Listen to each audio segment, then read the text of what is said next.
Hello guys, welcome to your YouTube channel Aspire Youth. Baak అనే movie అయితే చూడడం జరిగింది భయ్య. ఈ మూవీ ఏంటంటే అరణ్మరై సిరీస్లో ఇది ఫోర్త్ పార్ట్ అనమాట. ఇంకా 1, 2 అన్నీ తెలుగులో ఆల్రెడీ డబ్ అయ్యాయి. చంద్రకళ అని ఇంకా చాలా నేమ్స్తో డబ్ అయ్యాయి. అవి అయితే అందరూ చూసుంటారు. ఇది ఫోర్త్ పార్ట్ అనమాట.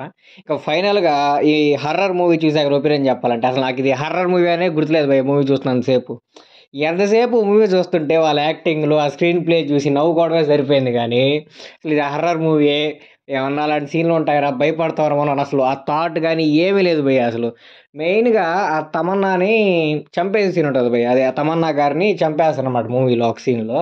ఆ సీన్లో కామెడీ ఉంటుంది భయ్య. అసలు అంటే దాన్ని చాలా బాగా రాసుకున్నారు కానీ సీన్ని అది ఎందుకు డెలివరీ చేయడంలో ఫెయిల్ అయ్యారో నాకైతే తెలియదు. అంటే చాలా క్రింజ్ అనిపించింది భయ్య ఆ సీన్ చూస్తుంటే. మరీ బాబు ఈ సీన్ని ఇంత క్రింజ్గా డైరెక్ట్ చేశారన్న ఫీలింగ్ అయితే నాకు వచ్చింది.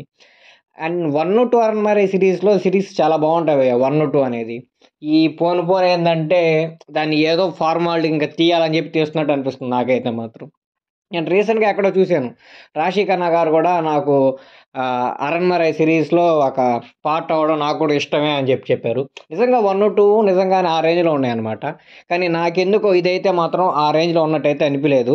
కంటెంట్ ఏదో కొత్తగానే ఉంది కానీ దాన్ని డెలివరీ చేయడంలో అయితే ఫెయిల్ అయ్యారనిపించింది నాకైతే మాత్రం డైరెక్టర్స్. ఇంకా బీజిఎము ఇంకా మ్యూజిక్ అట్లా చెప్పుకోదగ్గ విషయాలంటూ ఏమి ఉండవు భయ్య. సుందర్ గారి యాక్టింగ్ కూడా ఈ మూవీలో ఏం పెద్దగా లేదు భయ్య. పాత మూవీస్లో అయితే చాలా బాగుంటుంది, ఇందులో అంతే అనిపించదు. అంటే వాళ్ళు ఏంటంటే ఒక పర్టికులర్ ప్యాటర్న్ని ఫాలో అవుతున్నారు భయ్య. అంటే ఇప్పుడు 1లో కానీ 2లో కానివ్వండి, దెయ్యం వచ్చినట్టు తెలుసుకుంటారు, ఈయన ఇంకా ఇంట్లోకి ఎంటర్ అవుతారు. ఇంకా ఫైనల్గా ఏదో ఒక దేవాలయంలో ఆ దెయ్యాన్ని అంతం చేస్తారు అనమాట. వాళ్ళు సేమ్ ప్యాటర్న్ ఫాలో అయిపోయేటప్పటికి మనకు ఆల్రెడీ ఈ సినిమా అది ఆల్రెడీ ఈ ప్యాటర్న్లో చూసాం కదా మూవీని, మళ్ళీ అదే ప్యాటర్న్లో తీశారన్న ఫీలింగ్ అయితే వస్తుంది. అంటే మధ్యలో ఎన్ని యాడ్ చేసినా ఎంత కామెడీ పెట్టి ఏం చేసినా సరే అదే ప్యాటర్న్లో మూవీ తీసేటప్పటికి మనకేమనిపిస్తుంది అంటే ఇది ఆల్రెడీ చూసాం కదరా అన్న ఫీలింగ్ అయితే వస్తుంది. నాకు కూడా క్లైమాక్స్ వచ్చేటప్పటికి అదే ఫీలింగ్ వచ్చింది. ఇంకా క్లైమాక్స్లో ఒక ఫైట్ ఉంటుంది భయ్య.